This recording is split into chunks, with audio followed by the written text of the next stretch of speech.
Hello everyone, this is Phil Morgan, General Manager of Missouri Meerschaum Corncob Pipes in Washington, Missouri. It is another absolutely beautiful spring day here in the Missouri river bottoms. It's about 77 degrees, a little overcast, a little bit breezy, but otherwise an obviously beautiful spring day. And once again, I am out standing in our field of newly planted corn, that is. And we planted our corn about, it's been about 4 weeks ago now, and it's coming up great. It's about, I'd say, 15 inches tall, 12 to 15 inches tall, and we planted about 2 weeks later, which is typical for us of the other farmers in the area, because our seed, because it's based on old open pollinated varieties of pipe corn, our seed is more susceptible to the colder or the damp and cooler soil, so we have to wait a couple weeks later than most farmers to plant ours. So if you could see the corn that's up to the north of us here, that corn's probably about 20 inches tall. Ours is anywhere from 12 to 15 inches tall. So, and that's kind of typical.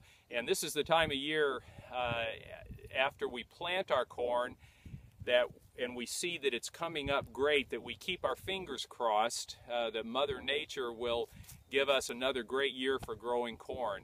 A hot summer with adequate rainfall is what really helps out the corn. And the next critical period is not just at this point where it's growing, but the next critical period for us is when it finally tassels and pollinates. We want to make sure that we don't have a really hot summer at that point, and that we get good pollination and good germination. We've already got good germination, we get good pollination. And this year we're kind of especially excited about our corn because it's always made up of mostly the old open pollinated varieties of corn, but this year it is strictly that. There's nothing else, no new variety that's been brought into it. So we are expecting this year's corn crop to just be an outstanding one. Last year's was really good.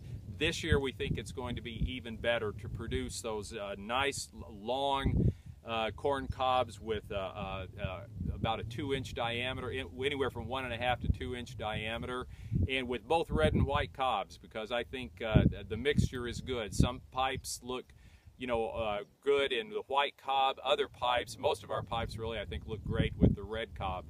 But anyway, it's that time of year. We're really happy with what we see so far. And as always, we have a few little headaches when we first start out. I don't know if you can see behind me or not, but in the first tower on the irrigator, it's missing one of the wheels. Last year during harvest, one of the wheels got hit by one of our corn pickers, and it was leaning up against the structure and leaking hydraulic fluid, so got to have that one fixed. But other than that, at this point, everything looks great. And as always, I'll intend to be out in the field and kind of give you an update on how the corn is growing, how the crop's doing. Again, this is a really exciting time of year for us, but just keep our fingers crossed that Mother Nature, blesses us again this year. Just wanted to tell everybody thank you for being customers of Missouri Meerschaum. Thank you for smoking our pipes, and we're going to keep the corn growing for you. Thanks.